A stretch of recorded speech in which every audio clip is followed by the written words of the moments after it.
And it is Mixed Mornings with Darrin. Good morning to you. Happy Wednesday. Got Melinda Bickel in studio from Bickel Cycling and Fitness. Good morning. Good morning, Darrin. How are you doing? I'm doing fantastic. Thank you for coming in and spending some time with us on this beautiful Wednesday morning. And hopefully the weather is good for the cyclists participating in RAGBRAI. That is Register's annual Great Bicycle Ride across Iowa.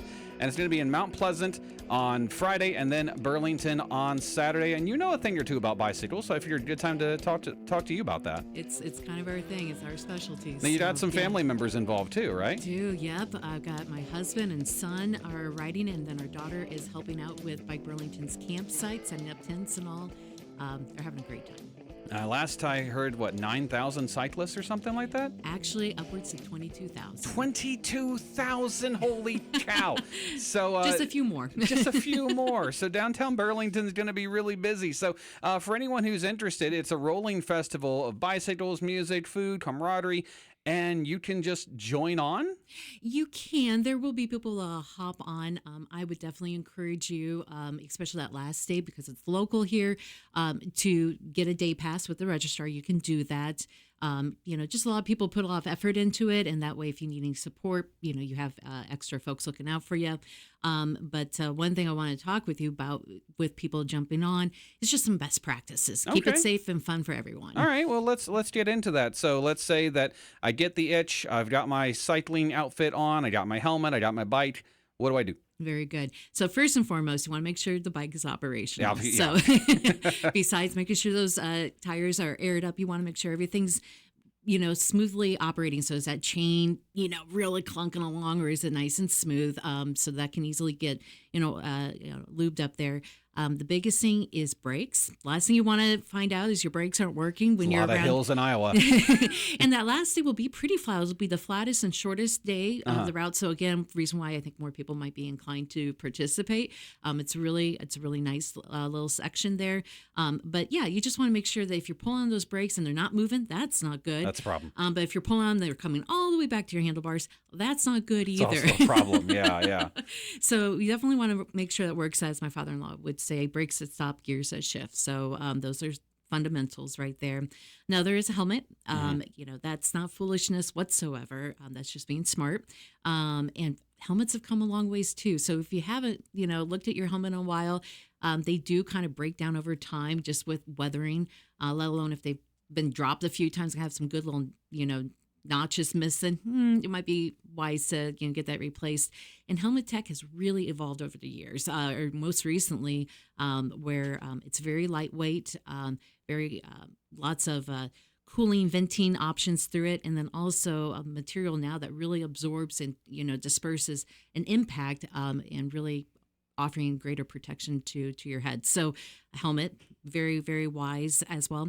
And then also basic rules of the road. Oh, yes. So I'm not sure if you're familiar with the on your left, on your right verbiage. Have you ever, The only time I heard it was in the movie Captain America Winter Soldier, where Steve's running past Sam and he yells on your left. So that's about the extent of my knowledge. There you go. But that's a good visual. So the whole idea is when you're on a bicycle, it's the same idea as the rules of the road with a vehicle. So your slow traffic on your right side and your faster traffic on your left.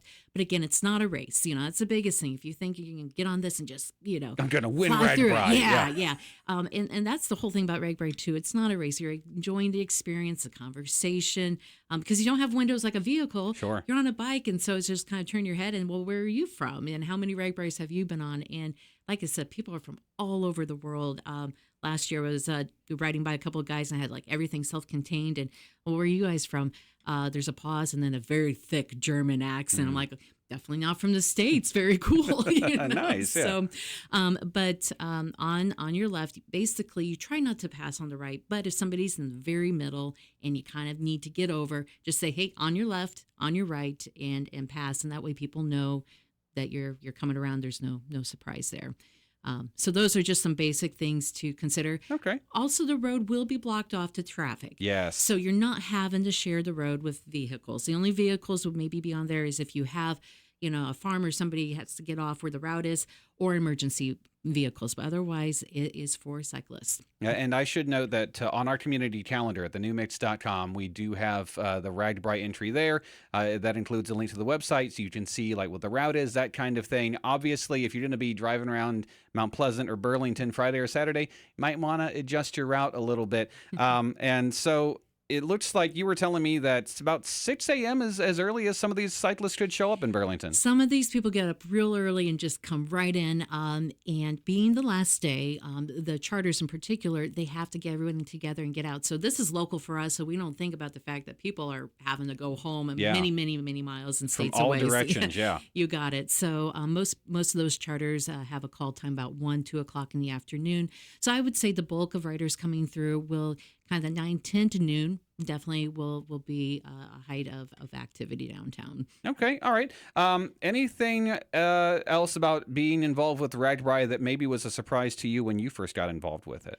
I found it to be incredibly safe. Okay. So when I went initially with our kids, they were 7 and 9. Kimberly was on a 24-inch size bike and Edward 26, but the small frame size there. They, first of all, we had done rides with them, so they knew we rode with the Bike Burlington group. Again, everyone's super nice. You have a real good group of folks going on this. RAGBRAI is not necessarily an inexpensive endeavor to participate in. I mean, if you get a decent bike and you're traveling like these people are, right? Yeah. There's a little bit of an investment there. Absolutely. So you have a lot of working professionals that are a part of it. And then again, the emergency personnel, and you have state patrol involved with intersections. Very well organized. So I felt incredibly safe on it. And it's just fun. When you're on a bicycle, you're part of, just the world. You're breathing the air and you're talking with people right next to you. And everyone's really friendly. You just sit down and have a beverage and have a hot dog or whatever, on the side of the road and just talk. Just out there with nature. All right. Well, if you want more details, of course, you can find the community calendar entry on RAGBRAI at thenewmix.com. Sean, by the way, is going to be broadcasting live this Saturday from the parking lot of the Drake from 9 to 11. I'm sure some of the cyclists are going to beat him there, but he'll be there for the bulk of it. So it'll be a lot of fun. Another stop on the Standard to Beaverdale, Mix 107 Days of Summer. Melinda Bickel, thank you so much for coming in today. Very good. Thank you, Darrin.